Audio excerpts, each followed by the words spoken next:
What is up, Beyond the Gates fans? Going to preview this upcoming week of the show. The week of February 2nd, our first week of February sweeps. As I talked about on Friday, the Monday episode has a lot of Ashley and Derek, so that might be a rough one. But overall, I'm excited for this February sweep, so I have hope.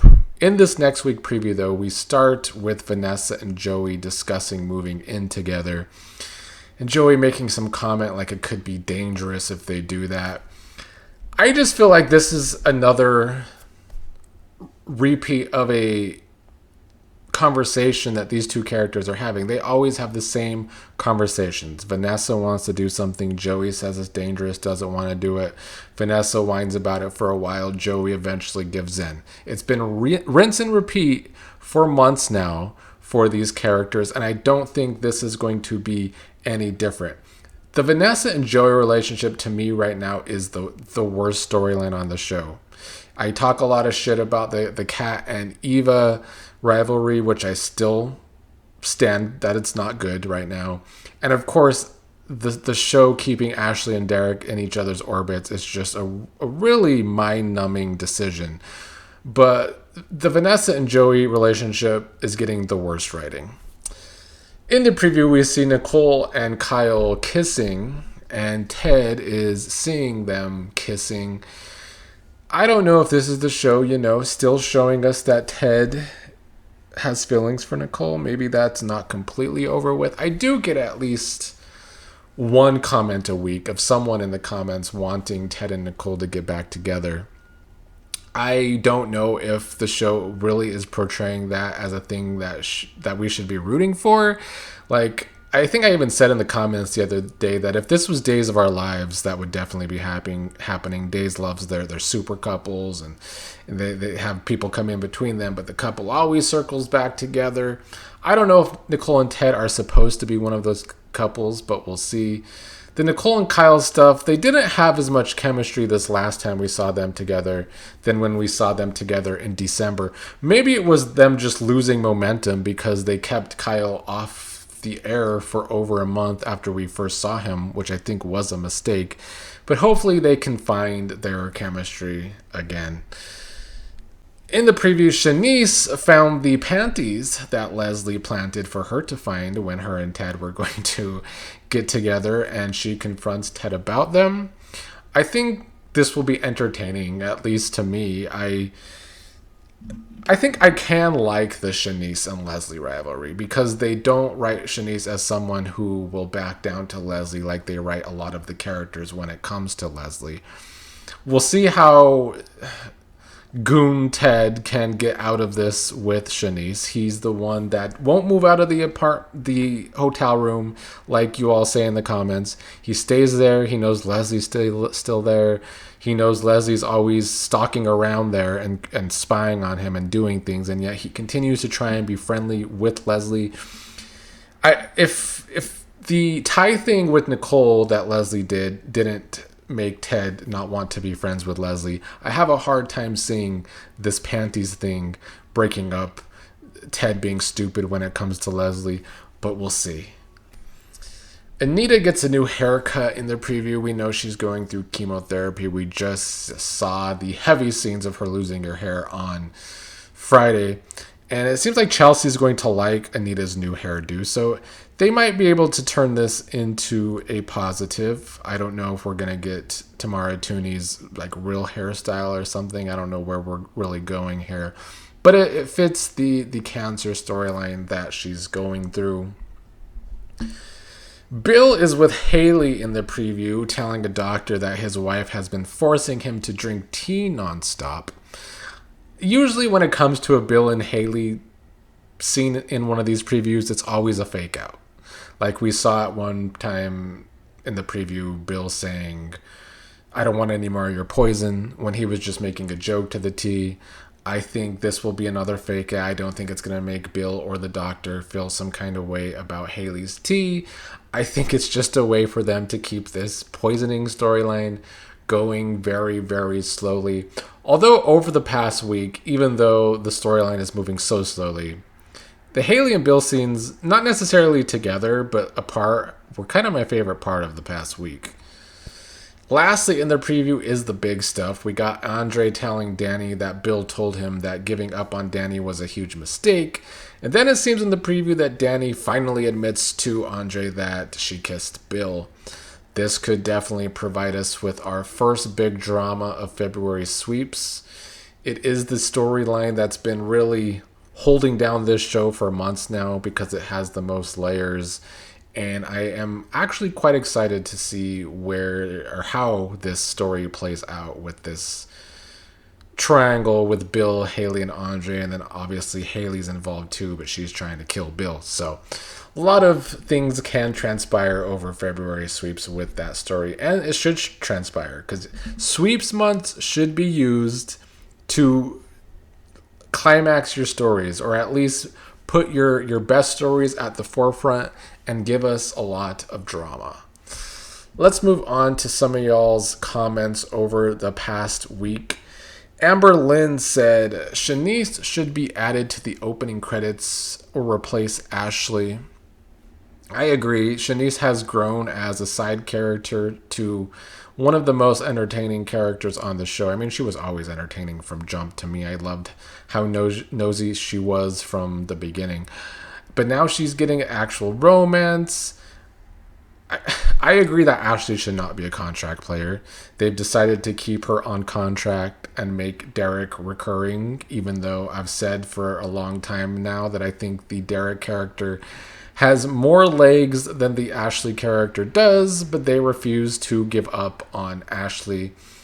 The show has a history of pushing the women characters and kind of writing the male characters poorly, though, so I guess that shouldn't be so surprising.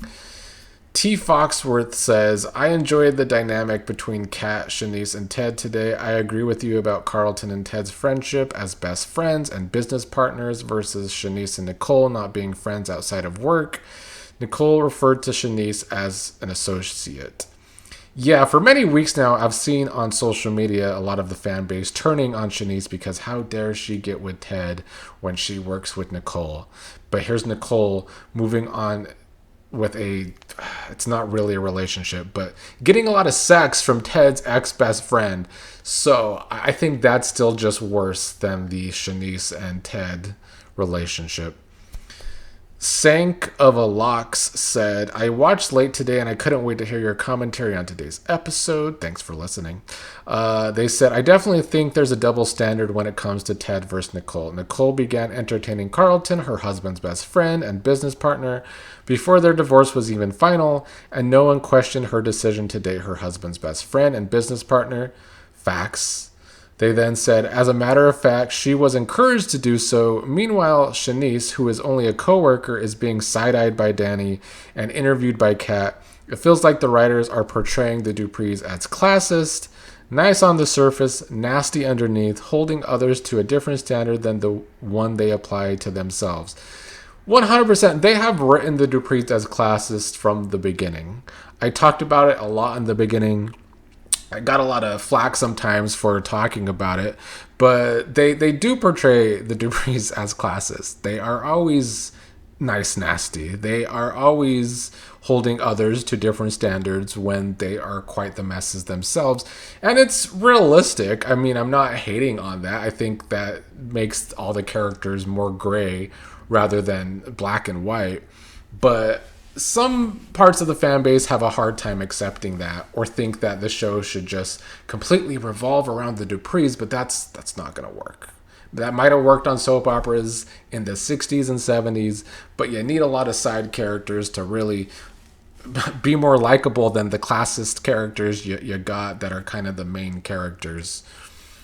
But yes, they definitely are holding Nicole to a different standard than Ted. Both the Duprees and a part of the fandom. Rodney Herring said, you really do a great job. I look forward to hearing you. Thank you, Rodney. You always leave nice comments.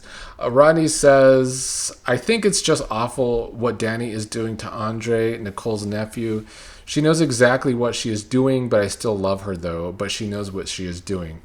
Yeah, Dani definitely knows what she is doing with this whole going back to Bill and kissing him. I think it might get, summed up to her dealing with Anita's cancer and then her also having the cancer gene that is making her less grounded and starting to spiral and starting to get back to being the old Dani, the old toxic Dani Dupree. But it's not an excuse, and Dani does know what she is doing, so I agree. Pam Allen says, it's always good to see June. And how much longer is Peaches going to be laid up in the hospital? Either let her spill some secrets about Leslie or take her off the show. That's a good point. They've stretched out this Peaches in the hospital storyline for months, going nowhere, that I even forgot about it until this week, that Peaches is even in the hospital or just a thing on the show, period. So they really do, as my grandma would say, shit or get off the pot with this Peaches storyline, because Pam is right. Let's take this somewhere. Book Chalice says, I refuse to be invested in Jacob's storyline because they are going to tell it off screen. To that end, if the show's budget is that limited, then showrunners need to stick to telling stories that revolve around the sets and core characters they do have. It's either that or expand the budget. I really hope the Jacob storyline doesn't mostly take place off screen. That's been a big problem lately with a lot of their stories. I think this Jacob undercover storyline could be really interesting with the Impaler. But yeah, if it's taking place off screen, it's going to be a big disappointment. Bookchella also said, today's episode was underwhelming. Please get Dr. Grayson away from Ashley. Let him mix with the rest of the cast. Anyone but Ashley. It is a case of Ashley maybe starting to bring down another character. I think Jordi Villasuso is doing very good work in this role as Grayson so far. I think he's trying his best to have this relationship with the character of Ashley, and it's falling flat like all things Ashley usually do. That's just how I would sum it up. Pam Garland says, my favorite line of the year so far from Nicole was, Ted looks like a completely different person since our marriage blew up. Certainly true. How did Daphne deliver that with a straight face? That was a funny line. I do like when soap operas have a tongue-in-cheek line about a recast, which is what that was. Vernon Luxon says, hate seeing Ashley and Derek, very boring. I mean, it's been that case for almost a year now on this show. We are only 3.5 weeks from this show being on for a year. And Ashley and Derek, well, more so Ashley, has never gotten better. You know, someone earlier who said that Shanice should replace Ashley in the credits, it was Amber Lynn. Yeah, we saw when Derek and Shanice had that date, and it came after months of Derek and Ashley having no chemistry. And then in one night, Shanice and Derek have all that chemistry. We saw that A, Shanice was a more viable character than Ashley. And B, that Derek could actually be a viable character too with a different character. But instead, they keep Derek in Ashley's orbit and just kill that character. And they keep trying to push Ashley down our throats, and it's still not working. Wade David said, the dancing scene with Vernon and Anita was totally unexpected, but in a good way. Yeah, they had good scenes yesterday. The cancer storyline is doing wonders for Vernon for me personally. Like, I've never disliked Vernon, but I feel like at the beginning they really wrote Vernon as such an ex-politician where everything was kind of fake coming from him. It was always about optics. But with this cancer storyline, we are seeing a much more human Vernon, and I feel sorry for him, and I have for weeks now. Sable said, dang, if I would put on a pretty dress and lots of makeup and then go nowhere, too much effort. That was crazy that Nicole went through so much effort to dress up all nice just to stay home and take the clothes right off for Carlton. Sable also said the Anita and Vernon scenes were really good today, which I agree. And my last comment comes from Elisa, who has been cracking me up all week. Alicia said, I'm ready to drink hemlock myself if it picks up the pace. I think a lot of us might join you in drinking the same poison that Haley is poisoning Bill with, if it would just quicken the pace of the Haley poisoning Bill storyline. Because we would be okay with that poison too, apparently, because it is so damn slow if we were to drink it. But despite its slowness, I have enjoyed Bill and Haley lately. Let's hope it stays that way. So we're entering February sweeps this month. Hoping it goes a lot better than November sweeps went. That was a big disappointing month. But even though this past week kind of ended a little boring, the week and a half before those couple episodes were really good. So I'm hoping for the best for February sweeps. And I think if the Dani, Andre, Bill, Haley stuff can carry a lot of drama this month, it's going to be good.